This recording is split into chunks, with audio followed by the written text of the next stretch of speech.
Hello बच्चों, अपना lesson number 4 चल रहा था समतल में गति अर्थात द्विविमीय गति और किसी तल के अंतर्गत होने वाली गति समतल में गति कहलाती थी। तो इस लेसन में अपन सदिश और अदिश राशियों के बारे में पढ़ रहे थे। तो सबसे पहले सदिश और अदिश के बारे में अपने देख लिया था। इसके बाद में सदिशों का संयोजन के बारे में अध्ययन किया था। सदिशों के संयोजन में त्रिभुज का नियम का अध्ययन किया था और उसके बाद में सदिशों के संयोजन के समांतर चतुर्भुज के नियम का अध्ययन किया था, जिसके द्वारा परिणामी सदिश का परिणाम व दिशा ज्ञात की थी, अर्थात r बराबर P square plus Q square plus 2pq cos theta. इसके पश्चात एकांक सदिश क्या होता है, एकांक सदिश के बारे में अपने देखा था। आज उसके पश्चात अपन नेक्स्ट टॉपिक है अपना सदिशों का वियोजन। तो उसके बारे में आज अध्ययन करेंगे, माने द्विविम निर्देशांक पद्धति में एवं त्रिविम निर्देशांक पद्धति में। तो सबसे टॉपिक लेते हैं अपन सदिशों का वियोजन। सदिशों का वियोजन।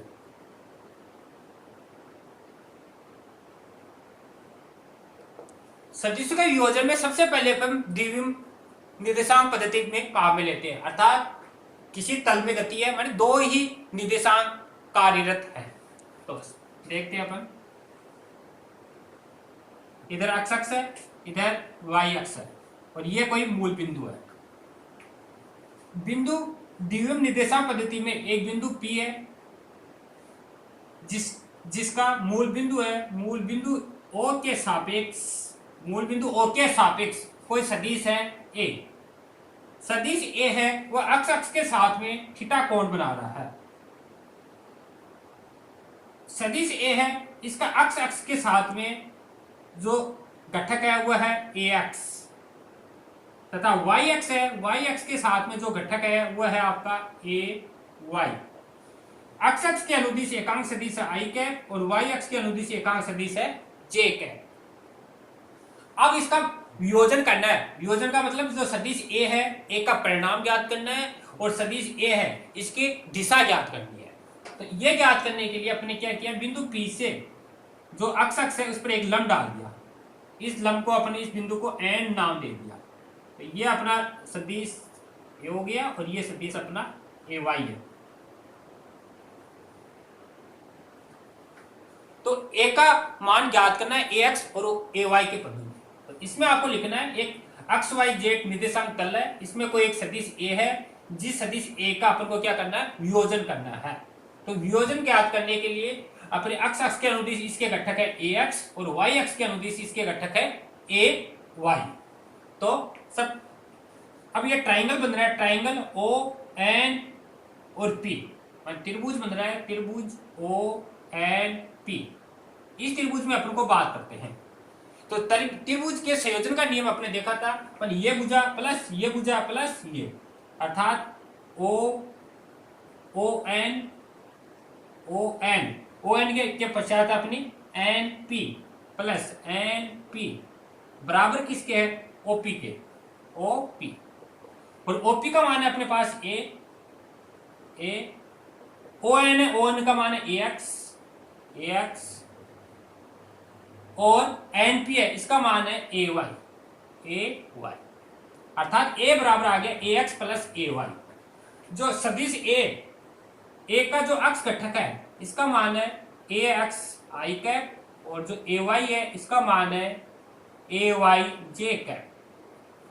AX और AY है, इसका मान इक्वेशन नंबर फर्स्ट में रखें तो अपने पास रहेगा सदिश A बराबर AX I cap plus AY J cap. ये अपना सदिश है A बराबर AX I cap AY J cap.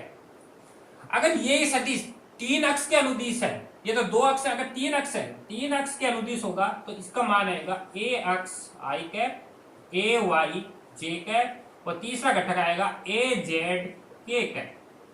तो ये त्रिविम में आएगा, ये द्विविम में आपका। अब इसके पश्चात अगर इसका परिणाम देखें, परिणाम क्या होता है, जो I और J घटक है इसके घटक है उनका वर्ग कर दो, परिणाम होगा। जैसे द्विविम में देखें तो द्विविम में होगा AX का स्क्वायर प्लस AY का स्क्वायर का वर्ग। ये इसका परिणाम है, सॉरी परिमाण। इसके इसका मान ज्ञात करने के लिए अपने एक दूसरी विधि काम लेते हैं, ये ट्राइंगल वाली विधि। त्रिभुज ओ एन पी में, तो इसमें लगाते हैं साइन थीटा। साइन थीटा बराबर होता है लंब बटे आधार। लंब है एन पी अपोन में लंब बटे कर्ण, सॉरी ओपी। तो एन पी है, एन पी का मान है ए वाई और इसका मान है ए। तो ए वाई बराबर आएगा, ए वाई बराबर ए साइन थीटा। पहला, अगर अपन सदिश में नहीं लेना चाहे तो बिना सदिश के भी अपन ले सकते हैं, इसको मान लिया इक्वेशन नंबर 5। दूसरा अपन लेना है कोस थीटा। कोस थीटा बराबर होता है आधार बटे कर्ण। थीटा है, थीटा के सामने मुझे लंब या आधार ओ एन अपोन में ओपी। ओ एन का मान है ए एक्स और इसका मान है ए। तो ए एक्स बराबर आएगा ए cos theta, equation number 2।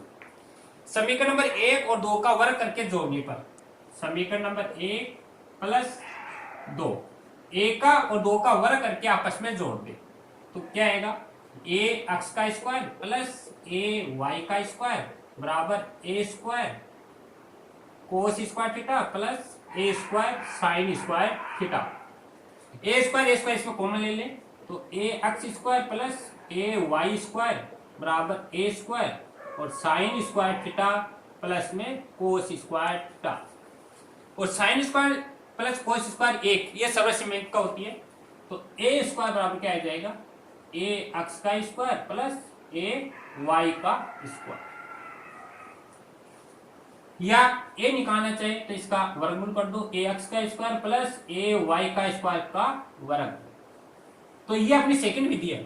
First विधि अपन ट्राइंगल लेके और जो सदिशों का संयोजन है मध्य त्रिभुज वाला नियम, उस विधि से अपन सदिश एक का मान ज्ञात कर सकते हैं और फिर इसका परिणाम निकाल सकते हैं। दूसरी विधि अपन कोस थीटा और साइन थीटा है वो लेके निकाल सकते हैं सदिश एक का मान और इसका परिणाम ज्ञात कर सकते हैं। मतलब ए बराबर ए एक्स का स्क्वायर प्लस ए वाई का स्क्वायर। अगर त्रिविमीय है तो त्रिविमीय के लिए ए एक्स का स्क्वायर प्लस ए वाई का स्क्वायर प्लस ए जेड का स्क्वायर। इसके पश्चात दिशा देखिए अपन, दिशा हमेशा टेन थीटा में लिखती है। टेन थीटा बराबर लंब बटा आधार। लंब है अपने पास एन पी और आधार है अपने पास ओ एन।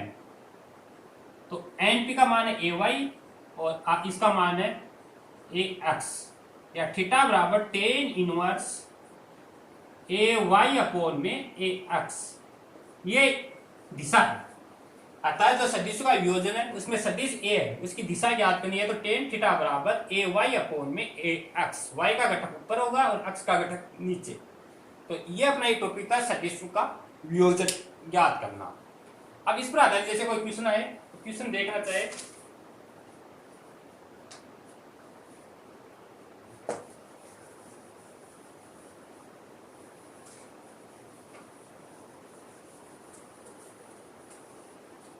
जैसे इस पर आधारित आपको कोई क्वेश्चन देखिए एग्जाम्पल, जैसे कोई सदिश है ए और इसका मान दे रखा है 3i प्लस में 4j प्लस 6k कैप, ये दे रखा है।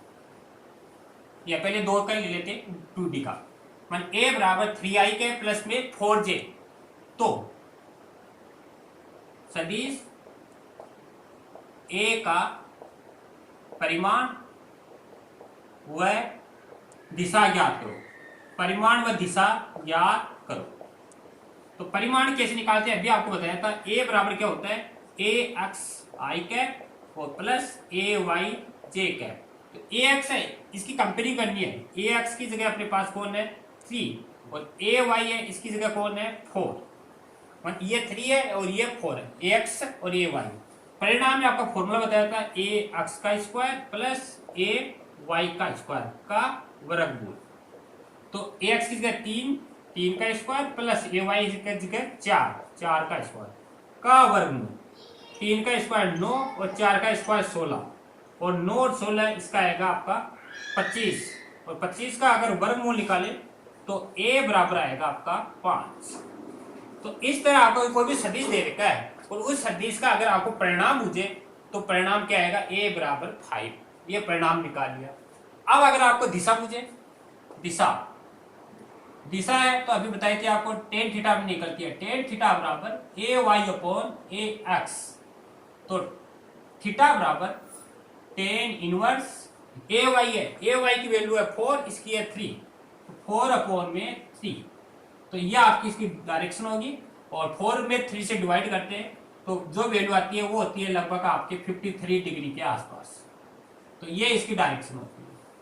कई बार इसमें एकांक सदिश भी भूल लेता है, ये अब इसका फर्स्ट था, ये इसमें दिशा सेकंड थी और थर्ड है।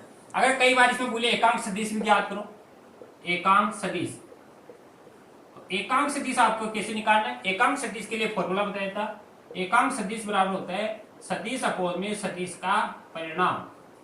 एकांक सदिश बराबर सदिश अपॉन सदिश का परिणाम। परिणाम आपने निकाल लिया 5 आया है और सदिश अपन को दे रखा है, तो एकांक सदिश होगा 3i कैप प्लस में 4j कैप अपॉन में 5। ये इसका एकांक सदिश होगा। इस तरह अपने कोई सदिश दे रखा है, उस सदिश के द्वारा उसका परिणाम ज्ञात कर सकते हैं, उसकी दिशा निकाल सकते हैं और उसका एकांक सदिश ज्ञात कर सकते हैं। ये 2D में था, अगर 3D में हो तो 3D में आपको क्या करना, तीसरा घटक और ले लेना, AZ का स्क्वायर। दिशा हमेशा AY अपॉन AX से निकलती है और एकांक सदिश सदिश बटा सदिश का परिणाम। इसके बाद अपन नेक्स्ट टॉपिक स्टार्ट करते हैं, स्थिति सदिश।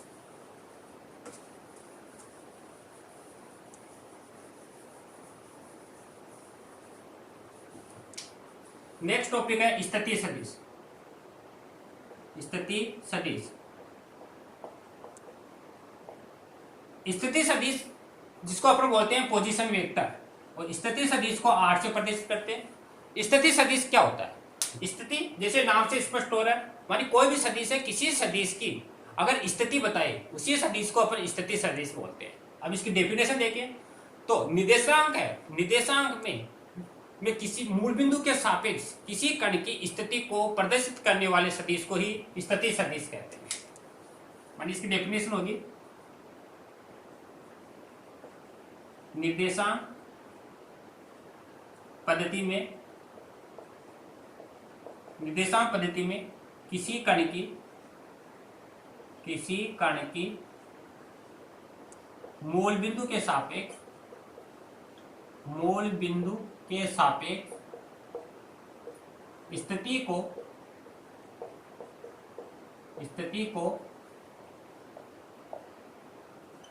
स्थिति को प्रदर्शित करने वाले सदिश को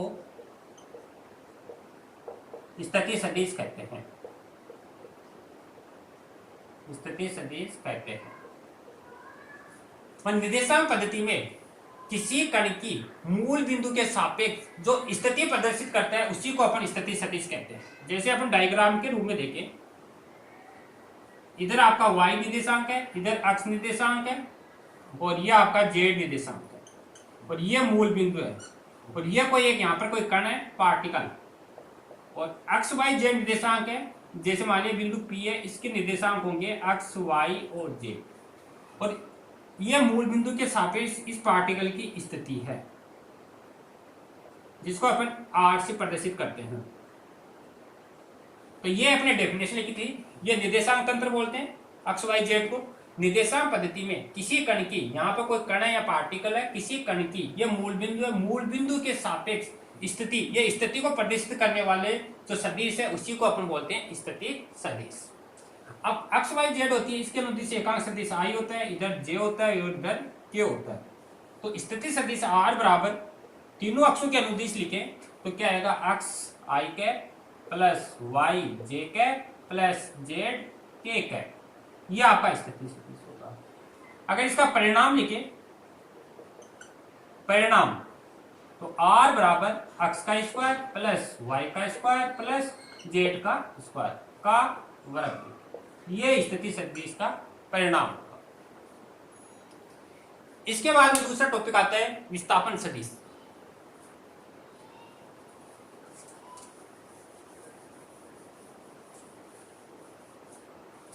दूसरा है विस्थापन सदिश।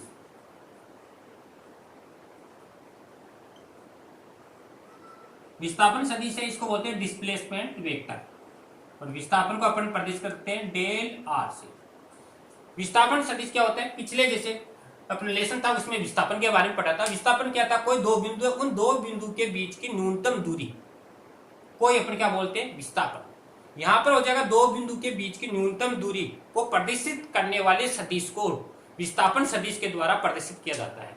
जैसे अपन डायग्राम देखिए इसका विस्थापन सदिश का, ये जे डायरेक्शन, ये एक्स अक्ष, ये वाई अक्ष, ये मूल बिंदु है।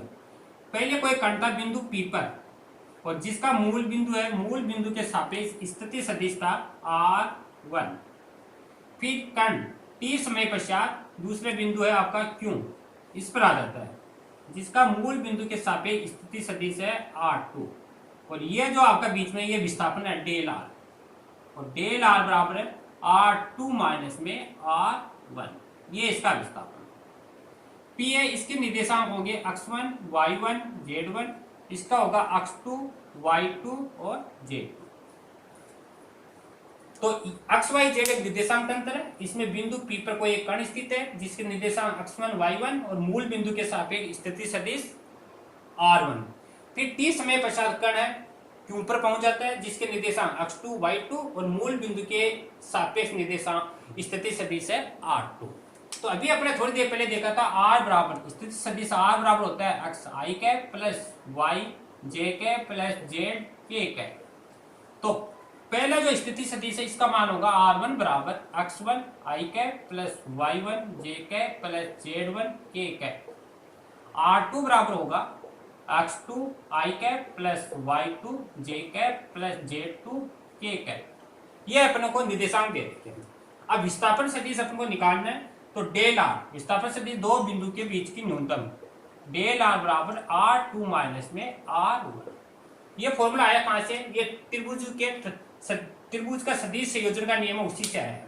यानी r1 प्लस डेल आर, जैसे यहाँ बताते हैं आपको, यानी r1 प्लस डेल आर बराबर r2, तो डेल आर बराबर होगा r2 माइनस में r1।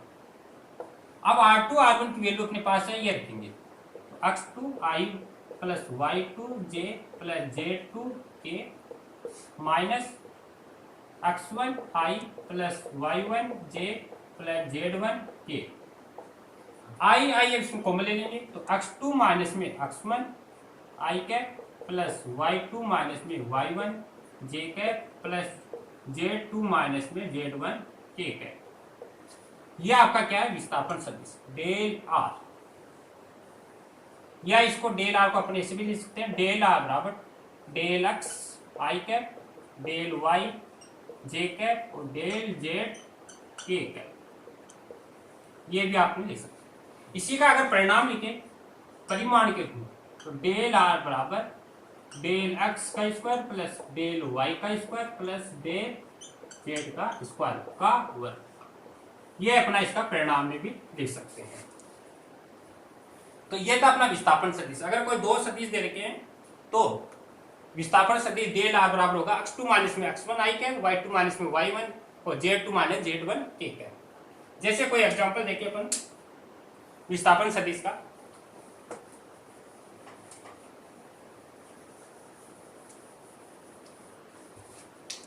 जैसे कोई क्वेश्चन दे रखा अपने पास, अगर r1 बराबर 2i कैप माइनस में 3j cap plus 4k cap, r2 बराबर दे रखा है 4i cap minus 6j cap plus 5k cap, ये दे रखा। अब कह रहे हैं इसका विस्थापन सदिश क्या है, तो विस्थापन होता है डेल आर बराबर r2 माइनस में r1,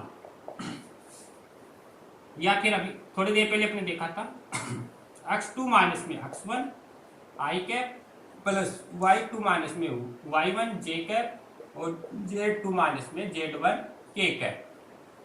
अब अपने पास जैसे सेकंड पद है x2 है, ये 4 माइनस x1 है 2, तो 2i कैप प्लस y2 है अपने पास माइनस 6 माइनस y1 है माइनस 3 और minus minus plus 3 j cap plus z2 है 5 माइनस और z1 है 4 और k कैप।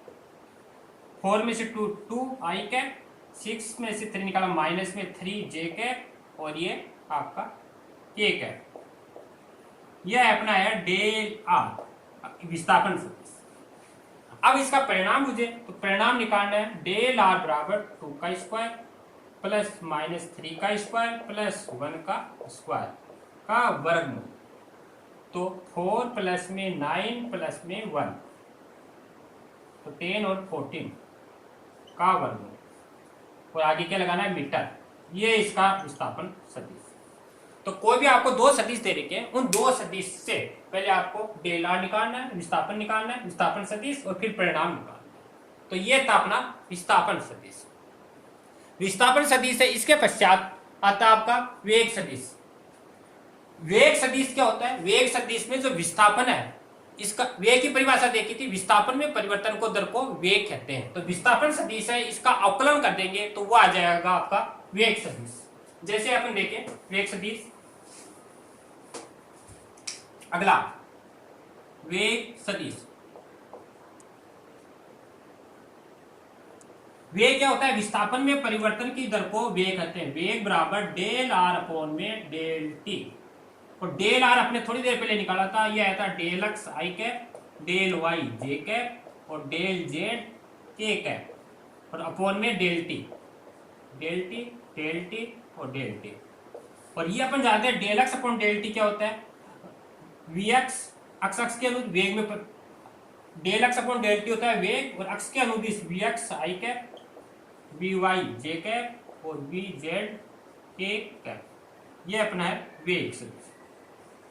इसका परिणाम देखें तो परिणाम आएगा वी एक्स का स्क्वायर प्लस वी वाई का स्क्वायर प्लस वी जेड का स्क्वायर। ये इसका परिणाम है। तो ये था आपका वेग सदिश। कई बार जैसे क्वेश्चन आपका दे देता है, क्वेश्चन देखे अपन, क्वेश्चन आर बराबर दे रखा है, जैसे 2 टी आई कैप प्लस में टी स्क्वायर जे कैप मीटर है। तो टी बराबर 1 सेकंड पर वेग ज्ञात करो। देखो कैसे निकालना, आर दे रखा है तो पहले इसका वेग निकालना है। वेग बराबर होगा डी आर अपॉन में डी टी, तो डी अपॉन में डी टी और 2 टी आई कैप प्लस में टी स्क्वायर जे कैप। अब इसका अवकलन करना है टी के सापेक्ष। तो इसमें टी है, टी के सापेक्ष होगा, 2 कांस्टेंट है तो टी के साथ D T upon D T एक हो जाएगा 2 आई कैप प्लस टी स्क्वायर है, अवकलन में 2 घात है, 2 घात पहले आएंगी और एक घात कम होती है तो 2 टी जे कैप। ये तो आ गया वी। अब अपन को क्या कह रहा है? टी बराबर 1 सेकंड पर, टी बराबर 1 सेकंड पर, तो वी बराबर क्या आएगा 2 आई कैप, पर टी की जगह 1 रखना है, 2 जे कैप मीटर प्रति सेकंड। तो ये तो आया अपना वेग सदिश। अब वेग का परिणाम निकालना है, तो परिणाम क्या होगा 2 का स्क्वायर प्लस 2 का स्क्वायर का वर्गमूल, 4 प्लस 4 और ये आएगा 8 वी।